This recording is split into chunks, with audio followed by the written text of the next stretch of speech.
Video के शुरू से अंत तक देख लेते हैं तो आपको विश्वास के साथ बोलता हूं कि क्लास 10वां का बायोलॉजी से जय प्रक्रम से एक भी शॉर्ट क्वेश्चन नहीं छूटेगा। इसलिए नहीं छूटेगा कि जितने भी जय प्रक्रम से एनसीईआरटी से क्वेश्चन दिया होता शॉर्ट टोटल एकदम हम आपको बोर्ड पर लिखा दें, इसको आपको ट्रिक के माध्यम से समझाएंगे। जय प्रक्रम से एक भी सब्जेक्टिव क्वेश्चन आपसे नहीं छूटेगा। इसलिए कम से कम इस वीडियो के शुरू से लास्ट तक देखिए। और जितने भी मान लो कि 4 वो सब्जेक्टिव है, टोटल VVI है सब्जेक्ट है, क्योंकि एनसीईआरटी से ये बिहार बोर्ड में हर हमेशा पूछता है। तो पहला देख लीजिए, पहला बोल रहा है कि मनुष्य जैसे बहुकोशिकीय जीवों में ऑक्सीजन की आवश्यकता को पूरा करने में विसरण पर्याप्त नहीं है, क्यों।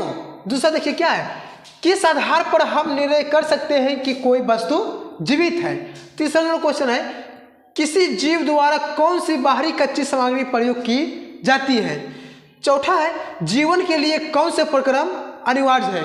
ये जितने भी सब्जेक्टिव है, 4 वो जो सब्जेक्टिव है जय प्रक्रम से एकदम एनसीईआरटी से लिया गया है और टोटल एकदम ट्रिक के माध्यम से आपको समझाया गया, एकदम डायरेक्ट एकदम दिमाग में घुसेगा। इसलिए पहला क्वेश्चन पर चलते हैं। तो पहला बोला है, मनुष्य जैसे बहुकोशिकीय जीवों में ऑक्सीजन की आवश्यकता को पूरा करने में विसरण पर्याप्त नहीं है, क्यों। तो ये हमको पता है कि विसरण क्या है, एक से दूसरे मतलब वस्तु मिलकर विसरण का बनता है, लेकिन हमारा शरीर मतलब लाखों लाख कोशिकाओं के द्वारा बना हुआ है। तो पहले देखिए, मनुष्य जैसे बहुकोशिकीय जीवों में ऑक्सीजन की आवश्यकता को पूरा करने में विसरण पर्याप्त नहीं है, क्यों।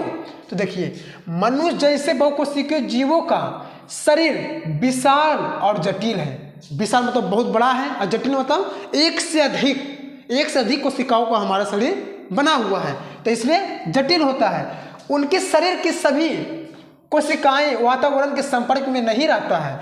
विसरण वातावरण के संपर्क में रहने वाली कुछ कोशिकाओं में ही हो सकता है। यही कारण है कि विसरण द्वारा इन जीवों में पर्याप्त मात्रा में ऑक्सीजन की आपूर्ति संभव नहीं है। इसलिए विसरण में मान लो कि विसरण होता है, ऑक्सीजन की होता है, क्योंकि अगर मान लो कि जब तक पेड़ में मान लो कि पत्ती है, अगर पेड़ से अलग हो जाता है तो उसका वातावरण के कारण ही मतलब ऑक्सीजन था। लेकिन हमारा जो शरीर है, या धूप हो जाए या छाव हो जाए या ठंडा लगे, मतलब कोई कोशिका पर प्रभाव उतना नहीं पड़ता है, इसलिए हमारा शरीर क्या है, जटिल है। तो बोलेगा कि मनुष्य जैसे बहुकोशिकीय जीवों में ऑक्सीजन की आवश्यकता को पूरा करने में विसरण की मतलब पर्याप्तता नहीं है, मतलब विसरण की मेरे शरीर में कोई भी सहायता नहीं होती है। दूसरा देखिए, किस आधार पर हम निर्णय कर सकते हैं कि कोई वस्तु जीवित है। किस आधार पर हम कर सकते हैं कि वस्तु जिंदा है कि मरा हुआ है, किस आधार पर। तो जीवित मतलब होता है जिंदा। तो देखिए, जिसका मान लो कि श्वास लेना, मतलब जिसका सांस चल रहा है, तो समझ लेना कि वो जीवित है। जो वृद्धि कर रहा है, मतलब इतना था इतना हुआ, तो समझ लेना कि वो जिंदा है, मतलब जीवित है। तीसरा है गति करना, आज हम यहाँ हैं, कल वहाँ चल गए, परसों वहाँ चल गए, तो मतलब वृद्धि कर रहे हैं, मतलब एक जगह से दूसरी जगह जो छोड़ रहा है, समझ लेना कोई वस्तु जीवित है। चौथा देखिए क्या है, टूट फूट, मतलब जो टूट फूट को मरम्मत करता है, जिससे टूट गया उसको मरम्मत कर रहा है। जैसे मान लीजिए यहाँ घाव हो गया, अगर यहाँ फिर ठीक हो रहा है, तो समझ लेना क्या है, मरम्मत जैसे हो रहा है, जो टूट फूट को मरम्मत कर रहा है, समझ लेना कि जीवित है। तो जीवित को पहचानने के लिए क्या है, सांस लेना, वृद्धि करना, टूट फूट को मरम्मत करना और क्या था, गति करना। इसमें दो कहीं दिक्कत नहीं है। तीसरा देखिए, किसी जीव द्वारा कौन से बाहरी कच्ची सामग्री का प्रयोग की जाती है, मतलब बाहरी का कच्ची सामग्री मतलब हमारे शरीर पर किया जाता है। तो देखिए, ऑक्सीजन, कार्बन डाइऑक्साइड, भोजन, सौर ऊर्जा, ये सब क्या है, हमारे शरीर में बनता है नहीं, कहाँ बनता है, तो दूसरे मतलब एक दूसरे स्थान से लेते हैं। जिसमें ऑक्सीजन है तो इसको हम ले रहे हैं, बाहरी से ले रहे हैं, कच्ची सामग्री बाहरी से ले रहे हैं।